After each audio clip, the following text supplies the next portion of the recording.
to all of our Champagne Club members and a very warm welcome to all of our new club members. I think it's an odd thing to do because most people know us, but I think it's time for an introduction, Kiri. I think it's fair. It's been a while. It's not that it's been a while, it's just that we have so many new Champagne Club members. Yep. My name's Kyla, this is Kiri. We are your hosts Hello. of the Emperor Champagne Club, and every month we choose a wonderful theme to pair our champagnes with. Yep. And this month we're looking at the idea of some richer champagne styles that are suitable for enjoyment in the winter. That's right, a winter wonderland pairing. Yes, and to take that to another level, this month is very special. Yes. We're partnering our champagnes with Truffle, that black gold that is harvested at this time each year. And all of our members will have the opportunity to have a gorgeous, freshly farmed truffles sent to your home, and we'll be sending out recipes for you to partner with these two sensational wines. Kiri, just a couple of quick notes about the truffle, and we'll Yes. include more in your packs for this month. Where are the truffles coming from? Because they're usually like in Europe, aren't they? They're usually like in France, in Spain, in Italy. You got it. They're native to France, Right. Italy and Spain. But in 1993, we had our first successful truffle harvested in New Zealand. That truffle farming is now carried over to Australia. Love We've it. got some farms in Gippsland. We've got some farms in WA. We've got some farms in Canberra. It takes about 6 years before you know that you're going to be successful in the harvest. That's quite a while. That's almost about the same as winemaking. You got it. Yeah. It's about the same as harvest, being successful to pick the grape off the vine. So we've got beautiful truffles coming from Truffle, Melbourne. It is actually a fungi. Yeah. And it's native to hazelnut and oak trees. The tree is injected with the spawn of the fungi, and after about 6 years, you'll know whether the fungi is taken. They're dug up, traditionally either by a dog or a pig who detect this really strong scent. It's a really powerful scent, and there's so many ways of cooking and preparing food with truffle. It's very pungent. It is pungent, but we're going to send you some recipes so you know how to do it. This month is going to be really exciting.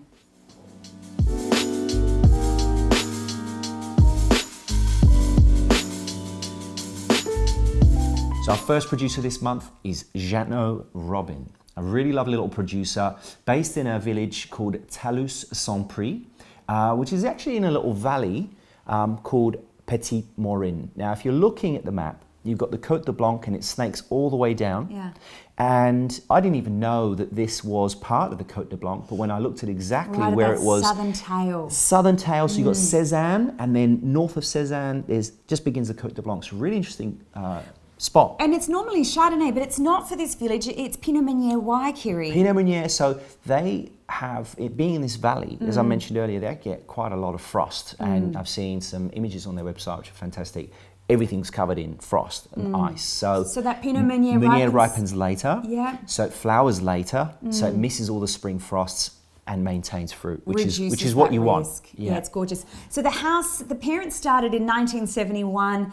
Clémence and Cyril, who were the husband and wife team, the winemakers, they took over in 1999. They were certified organic in 1998. So really it's a focus on top quality viticulture for them. It's all about the soil. It's all about the vine.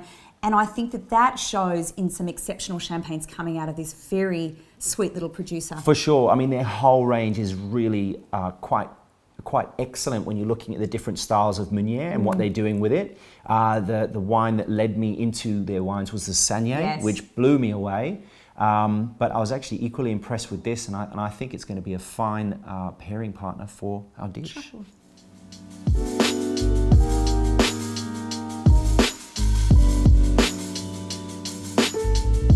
So the wine made by these guys is called Dessous de la Cabane, which is beneath the cabin.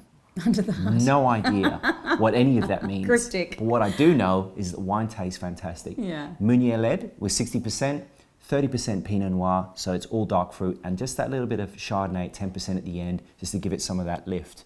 We got 15% red wine blended into it. But it's so unusual because it's Pinot Meunier. Pinot Meunier red wine, which is why it's so light. If you look at the colour, it's just so beautiful and pale. So let's stop on that for a minute, okay? So there's a number of ways that a winemaker can add some depth and some richness, making it a suitable wine for winter, although they're suitable any time of year, in my opinion.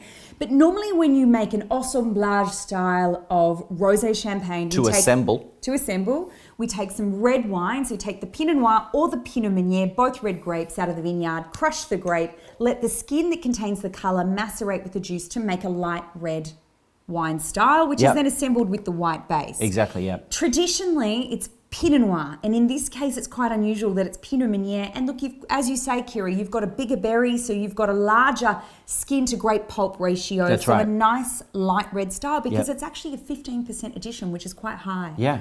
So what we got from this straight away, I mean, I got this lovely sort of mandarin, which is so in season in winter as well. Herbal tones, saline, sort of a salty edge to the fruit, which is really, really pleasant. And just really good, vibrant acids, which is what keeps the mouth sort of juicy and flowing. And wanting more. I loved this rosé. Yeah. I loved this rosé. I would actually drink this rosé any time of the year. Yeah. It's very moorish. It's got really bright acidity. It's very cleansing on the palate. It had beautiful length. I think it's super poised, and they should be really proud of this rosé. I think it's an exceptional option. We'll be partnering this with a duck confit, and we'll send you the recipe. This will melt in your mouth. Love it.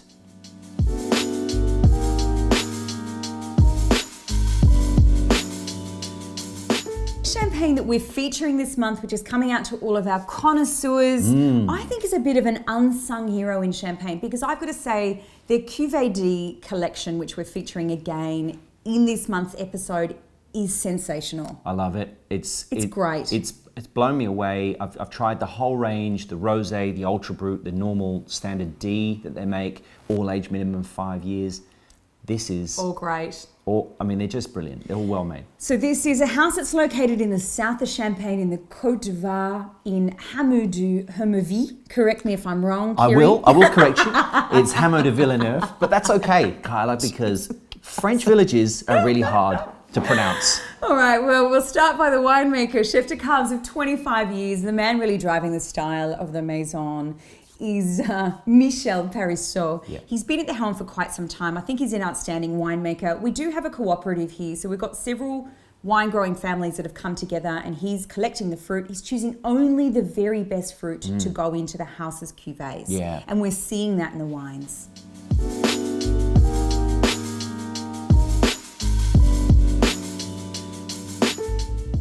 Okay, so we tasted this wine, and both Kyla and I literally just sat back in our chairs and were quite remarkably amazed, if that's such a thing.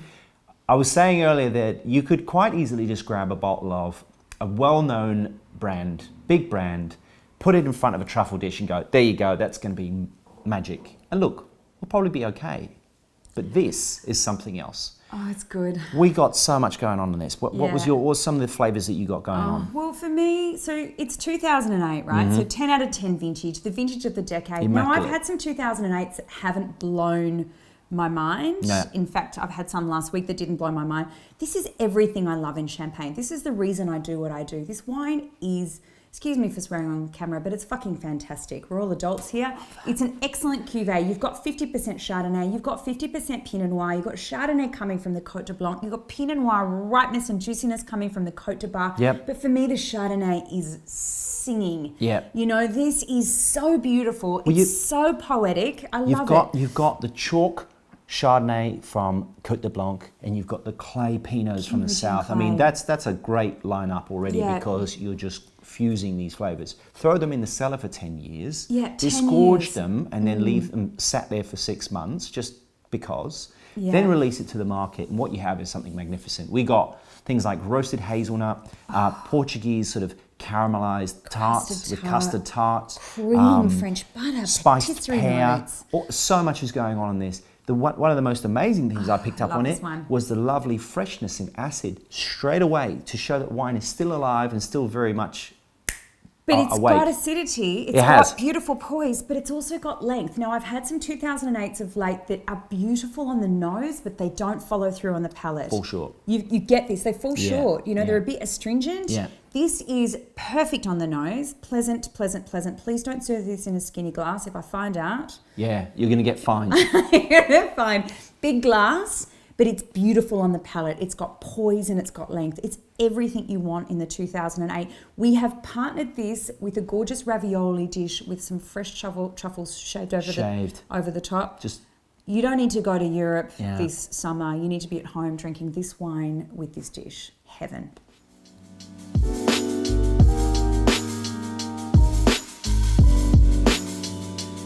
Club members, I hope that you've enjoyed the champagnes for this month. We love choosing them. We love bringing these amazing champagnes to you.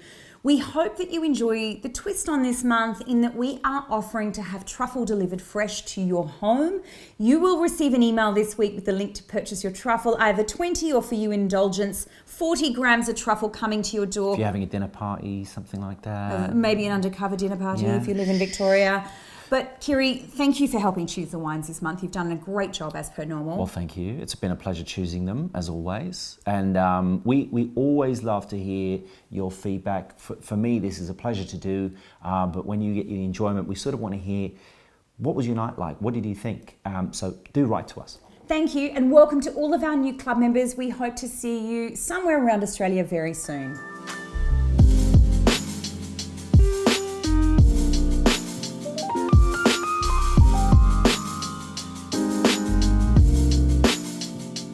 Welcome back, club members, and a warm hello to all of our new club members that have joined us this month. We're super excited to have you with us. Thank you. For shit. I think we should introduce ourselves this time because we've got so many new club members. I'm Carly Kirkpatrick. This is Kiri Christodoulou. Today we have... Welcome back, club members. It's time for another edition. Welcome back, club members. It's time for another edition, and this month we are looking at two fabulous wines from two amazing producers. I should do that again. That's the whole fucking thing. Carly, do you want to have a go? I'll go. Yeah. This month is going to be really exciting. Good. Good work. Thanks. Nice one, hun. That's why you're the presenter and brings in the big bucks. That's right. Yeah, she was far more on the ball than I was this morning. Really good. It's something double-barreled something. All So right, double I actually wrote it fucking something. on... Don't worry about it. No. If you're going to do it, you gotta fucking do it. No half-ass shit in this champagne club. We don't send half-ass wines. We don't do half-ass videos. It's a roasted hazelnut with a custard cream apple and Portuguese tart. Alrighty. I'll get less of that. Okay. Sounds ridiculous. Everything you say.